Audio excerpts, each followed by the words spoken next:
Bebot. Bebot. Hello everyone, it is 4 a.m. on Saturday morning, March 7th, and I thought I'd film a get ready with me to film a bunch of other stuff actually, since I didn't get to film at all for YouTube this past week, which we're not even going to get into. Just a bunch of hullabaloo and meetings and stuff that I was not enthused for, did not plan for, but you know how these things pop up when you have a job. Anyway, aside from that, you know me, there's nothing really new. I've just been enjoying my rent, enjoying my clothes, foods, you know, the basic necessities of life, trying to mind my own business, mind my money. I have to use these eye cooling pads as a part of my morning routine now because my allergies are so severe that I wake up every morning with my eyes almost like glued shut from all of the mucus that builds up overnight. It's actually kind of funny because I've had these cooling pads for the longest time. These are by Fourth Ray, which is ColourPop's sister skincare brand, and it's called Chill Sesh. I've had this for years and years. I remember Judy actually gave it to me, I think on one of her previous trips to Japan, probably like the first time that we met in person. But yeah, the fact that I've been using this for a week straight and I still have so many left is kind of funny to me, but I'm kind of thankful that I held on to it now, because this just goes to show that sometimes, I don't know, sometimes it pays to hoard your makeup and never declutter things, because you never know when you're gonna need them again. And these did not go bad or anything at all. They don't smell funky. Sometimes I'll literally take one and also just slap it on the back of my hand or slap it on my foot. Any area that I feel like needs a little bit of just moisture and plumping. I don't know if that's weird, but yeah, honestly, these have been a great remedy for depuffing my under eye area in the morning. These allergies have got me going through it, you guys. I think you can even hear it in my voice. Why do I have vocal fry all of a sudden? Like, I'm not dehydrated. Look, very good about drinking liquids these days, but my voice, I think you can even see like my eye is still kind of red. But anyway, with all that being said, okay, I literally just talked for like 8 minutes about cushion foundations and my camera didn't record correctly, so let me quickly go back and re-summarize. First of all, do you remember this? The Alice in Wonderland Bobbi Brown collection? This is the Bobbi Brown Weightless Skin Cushion Foundation. I swear to God, I don't remember using this for more than 3 times tops. And look at what happens when I try to take some product out. So I demonstrated this on my face earlier, but since the camera didn't capture the footage, I'm just going to do it again on the back of my hand. Look at this. Where is the product?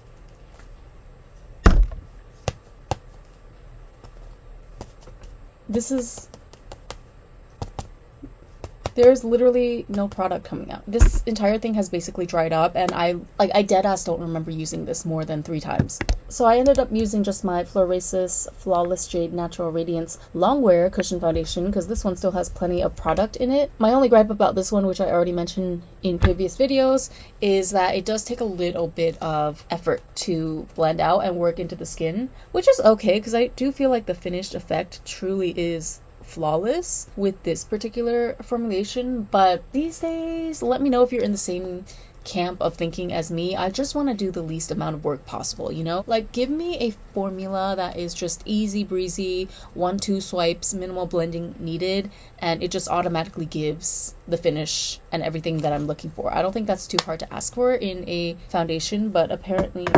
Speaking of cushion foundations on a whole, though, I feel like the jig is up. This Bobbi Brown cushion drying out after 3 uses was kind of the nail in the coffin for me, that I feel like we've all just been, I don't want to say scammed necessarily, but I've been feeling this way for a while, that cushion foundations in general are kind of just a viral trend that spiraled out of control. It's kind of like these companies all realized, especially after Tier went global, right? I feel like Tier was the catalyst. Not that Tier invented cushion foundations, obviously, but I feel like they were the first company in kind of the TikTok age of beauty influencers and whatnot to really hit it viral with their red cushion foundation, right? So from that, I think other companies also really caught on to the fact that cushion foundations just happen to be a very viral worthy product, a product with lots of viral potential. And it makes sense, you know, I understand the convenience aspect of it, but in terms of cost performance, in terms of bang for your buck, I have to be honest, I just don't think they're really worth it unless you're talking about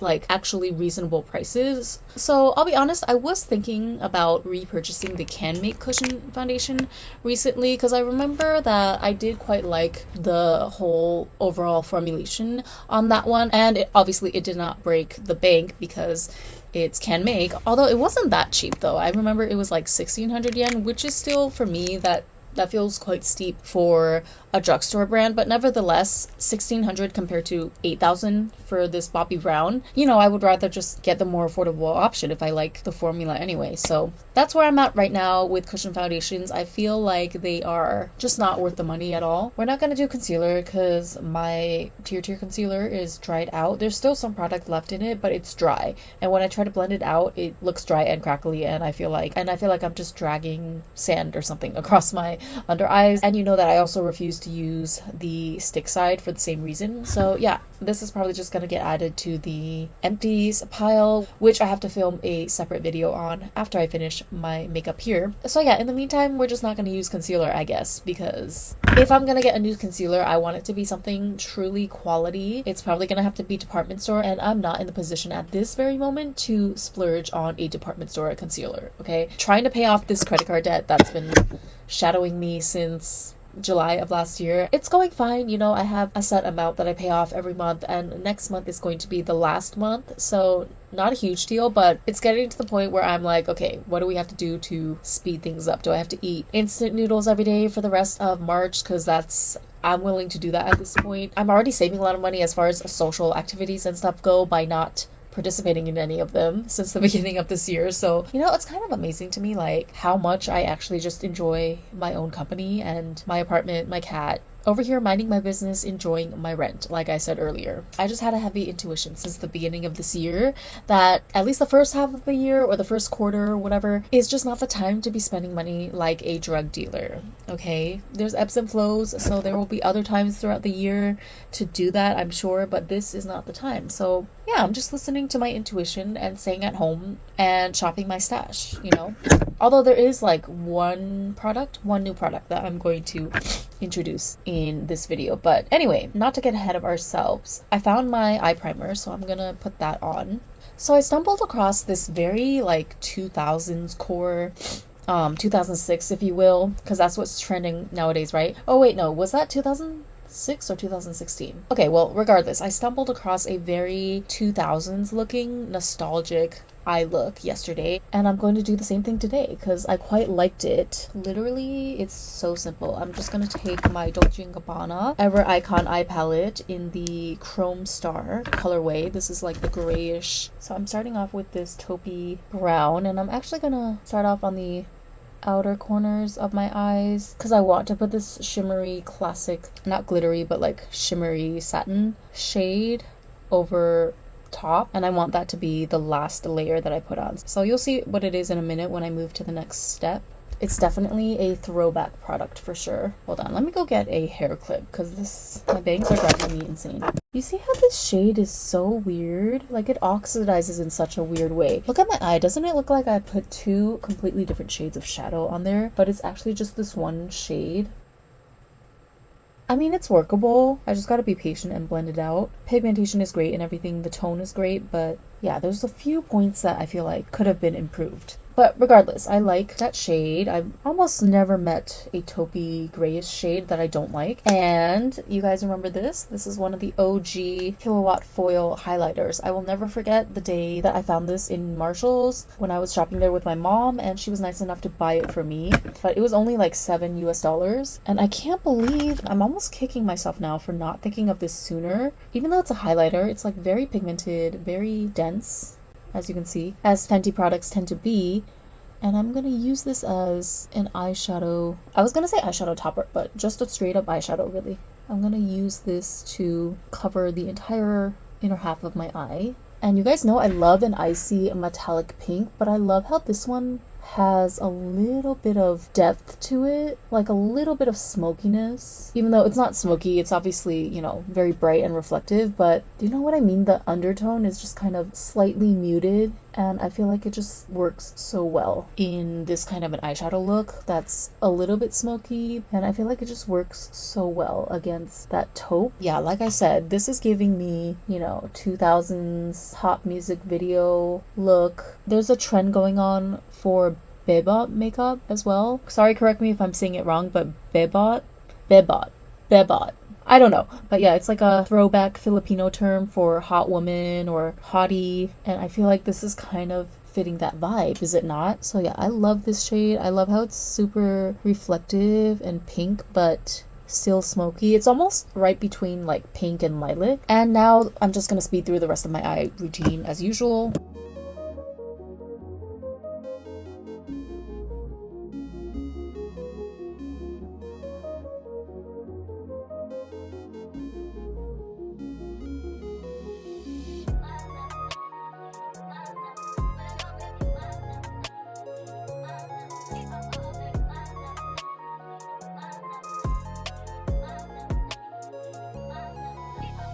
I'm just gonna add a dot of this Kate liquid glitter as well. This is called the Pinpoint Dot stamp, and it's specifically made for tear bag makeup. Usually I don't do this when I'm going to the office or something, but since it's the weekend, we can get a little crazy.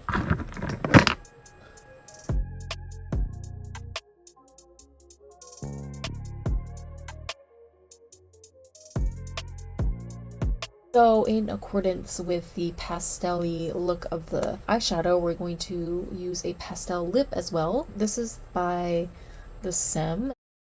I really like the color. The formula is meh. You can see it kind of doesn't want to stay on the lips, like it moves around. But this is the only matte lipstick formula I could find in this Pepto-Bismol pink shade. Not to get off on another tangent, but I also realized recently that I just cannot deal with drugstore lip products anymore. And I always kind of knew this, but I think when you look at my habits and preferences over the years for pretty much any category of lip product, like matte lipstick, glossy lipstick, lip plumper, even just clear gloss, I'm sorry to say, but the drugstore formulas have won out every single time. I think this is one of those things where, like every other product or category in makeup, it's highly personal to you. Me personally, I have no problem with my lips. Overall, I like my lips. I like the shape of my mouth or whatever. That sounds weird to say, but I have no problem with, you know, my features as far as my lips go. But when I put on makeup though, I have a certain like plump lip filler like look that I'm trying to achieve, and so far consistently only high-end lip products have been able to do that for me. And it's not only that, but it's also the color selection as well. I feel like there's just something about drugstore lip products that don't bring the amount of depth and the exact undertone that I'm able to pin down when I buy higher end lipsticks. It might not make a difference for people who already have lip filler or they were just born with naturally the most perfectly shaped lips. Then yeah, in that case, you can get away with pretty much any price point. But for someone like me, I need a certain level of plumping. I need a certain shade or undertone, and also I need something that is going to look good even if my lips are not fully exfoliated or tip-top condition. You know what I mean? Like, I try my best to exfoliate and do all the things, but sometimes something's gotta give, right? Because I don't have endless time, after all, to do my whole skincare routine. Like, I do a pretty thorough job, I feel like, with the full makeup removal process and skincare and stuff, but the lip exfoliation is a step that often gets skipped over. And I find that even with like not fully exfoliated lips, somehow when I use higher end products like this Bobbi Brown lipstick, for example, it still looks good even though my lips might flake a little bit throughout the day. Like, the pigment is still really strong and even. That's another thing. Pigmentation, I find, is also more even in the higher end lipstick formulas. And yeah, it's just like, it looks good in spite of some flaking that I might have throughout the day. Whereas if I'm wearing a drugstore lipstick and my lips start flaking, it very quickly, like, the entire illusion starts to just completely break down. I end up having to go to the bathroom and wipe off my entire lip situation and exfoliate right there in a public bathroom sink. So that's not ideal. And, you know, I'm not blaming my tendency to skip the lip exfoliation step on drugstore formulas, but I'm just saying my lips peel a lot anyways, even when I do exfoliate, but they peel less so with the more expensive brands and formulations. Anyway, I'm just saying that might not be a concern for most people, but for me in particular, lip products are definitely something that higher end brands or more expensive brands tend to do a better job on the formulation. Powders, for sure, I don't think there's that much of a difference. Like, you can find really good drugstore eyeshadows, blushes, things like that. But yeah, lips and definitely foundations. I would say that more expensive, higher end brands tend to have better formulations. But even for foundation, I feel like when it comes to Asian brands though, there's a lot of decent budget like K Beauty, J Beauty, C Beauty brands that do really really good foundation formulas that won't break the bank. But the unfortunate part of that is that many Asian brands still don't cater to darker complexions. So if you want to err on the safe side, since I'm speaking to an international audience, I would say definitely you can't go wrong with a higher end brand for your foundation or concealer and stuff. But yeah, powder products though, for sure I would say you don't have to spend an arm and a leg, because you can pretty much get the same quality, sometimes even better, from more affordable brands. For like classic eyeshadows, powder blushes, things like that. I feel like I'm missing something. Oh, eyeliner and mascara as well. Definitely don't have to go with the higher price tag. I mean, a black liner, a brown liner is a brown liner regardless. And there are so many affordable options, especially from Asian brands, that are honestly many times superior to their higher end counterparts. But anyway, for myself, lip products, I think from now on is just going to be a non-negotiable for me. I'm not even going to bother with drugstore lip products anymore from now on, because I'm never impressed, Like recently I got this new Can Make Twinkle jewelry plumper just for the aesthetic, and it's exactly what I expected. It's just like a watery, glittery, nothing type of formula. It's pretty, it's cute, and I'm sure if your lips are already perfectly plump and full, it'll look amazing on you. But yeah, for a product that has the word plumper in the title, it did not plump my lips at all when I actually put it on. It reads more of a lip oil to me personally, but I didn't buy it thinking that I was going to get an oil though. I bought it expecting a plumper because that's what the name says. So anyway, whatever.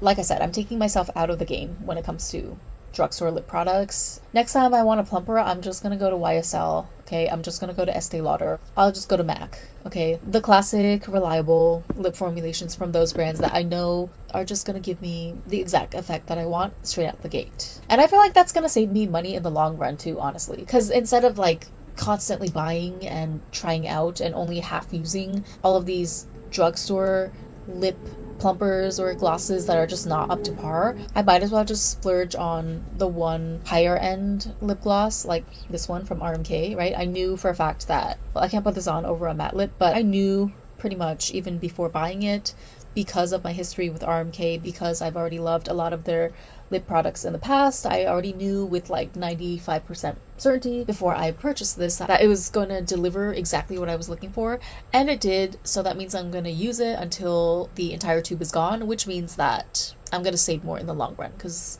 this was like what, 3,000 something yen. Okay, so I just put on some eyelashes off camera and we are going to go into blush. So this next item is an unplanned newest addition to my collection. It is by FOCALLURE, which is kind of a throwback brand for me because I used to use their liquid glitters back in the day, and looking at this I should probably start using it again because it's actually so gorgeous. But yeah, FOCALLURE is like a very affordable Chinese beauty brand. So when I saw somebody featuring this new really interesting squishy bouncy putty like blush, I ran to my computer to purchase this. So yes, I was absolutely influenced by TikTok this time around. This is called the Star Crash Stretchy Highlighter in PKO2 Rosettes Light. I got so excited that I actually purchased two. So as you can see, the design is like something out of a 2005 Claire's or Limited 2 catalog. It's giving like reddish pink cow pattern design. I love it. So it says that this is a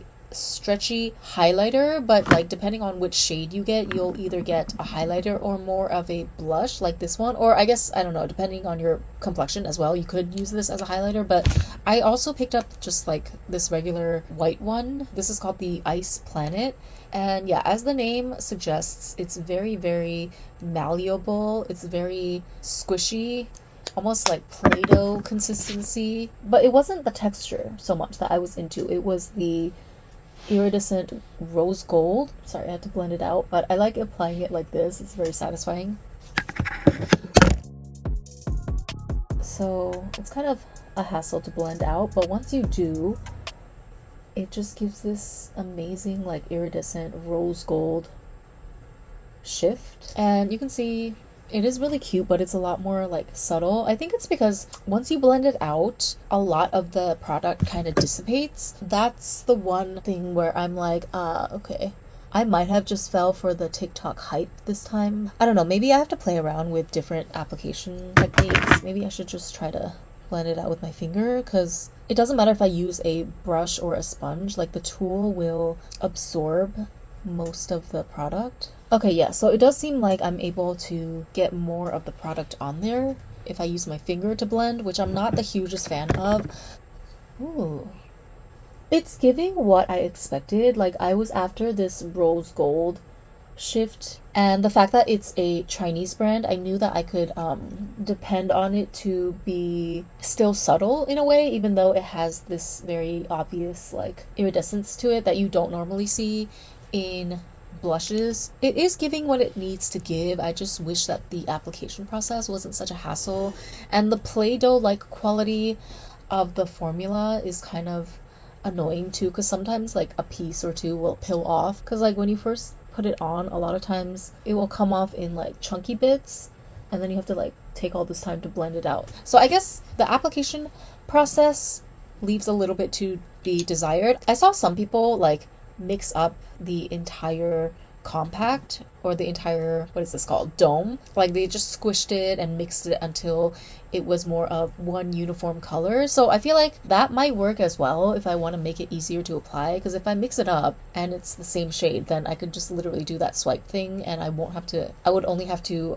blend out the edges, right? I wouldn't have to blend out the whole thing. But I don't know, I feel like if I mix everything though, the overall color will be really diluted, and I want to be able to pick up more of the red spots for the actual, when I'm using it as a blush, you know? So I don't know. The jury is still out for this one. Like, obviously they used this whole stretchy, bouncy, putty material to court a little bit of virality, which I don't blame them for, because it's kind of sink or swim when it comes to the attention economy these days. But at the same time, I'm like, okay, was it necessary to make it this fussy though, in order to just create a blush with this iridescent rose gold glow? Like, I'm not sure it was exactly a must to come out with this formulation particularly. Yeah, I just don't like to get my hands dirty. I don't know, we'll see. But it does look really nice applied on. It's a very like thin layer. I don't feel like it's heavy. It went over really nicely above my foundation as well, so it looks great, right? It actually looks quite natural head on, and then you turn to the side and it's like, whoa, there's that rose gold shift there, otherworldly shift. I don't know, you guys, I have mixed feelings. We will have to see if I'm patient enough to keep dealing with all the extra work that you have to do to actually get the product to look like this on your face. There's a very high possibility that I might lose patience at some point and just stop using this, but we'll see. Only time will tell. Ooh, wait, okay, for the final touch, I have been wanting to try out this Who Hash Glitterly Obsessed gel from the ColourPop Grinch collection. I should have tried this out a long time ago, actually. We are far past the Christmas season now, but glitter is appropriate year-round as far as I'm concerned. So I've heard that this glitter has little star particles in it.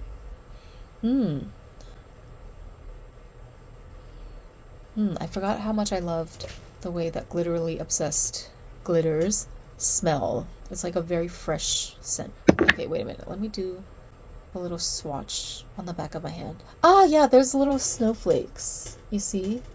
That's what it was, not stars. Okay, I want some of this near my eyes right now, actually. Probably should have used a brush. I just got this like all underneath my press-on nails, but it doesn't matter because I'm gonna change my nails anyway today. And I have to show you my press-on haul from Shein and also just other random stores or brands. That'll be a separate video. But hold on, there's like 3 snowflakes on my right eye and only 1 on the left side. Let me try to find another snowflake to balance things out.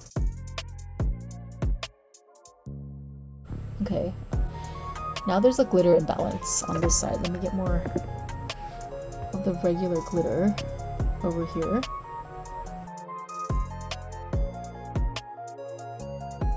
That is So fun. Honestly, I might have to start topping off all my eyeshadow looks with a glitterly obsessed gel every single day, even when I go into the office. Like, I can tone it down as far as the eyeshadow colors go, or even blush the rest of the face. I'll keep it like super bare, clean girl, but I feel like I just have so many glitterly obsessed gels from ColourPop, and they're all so fun. They always have really interesting cute shapes in the glitter, and there's like way too few occasions throughout the year where I actually pull them out, and I feel like it just shouldn't be that way. Every day should be a celebration of some sorts, right? But anyway, here's the finished look. Here's my version of Bebot makeup, just in time for Starbucks opening, so I'm about to head out and get my Sakura Latte seasonal for this time of year only, and I'm gonna come back and pump out a few more videos, hopefully, in this iconic Bebot look. Thank you so much for watching, and I'll link everything down below in the description box, as always, or everything that I can find at least. I'll see you in the next one. Bye!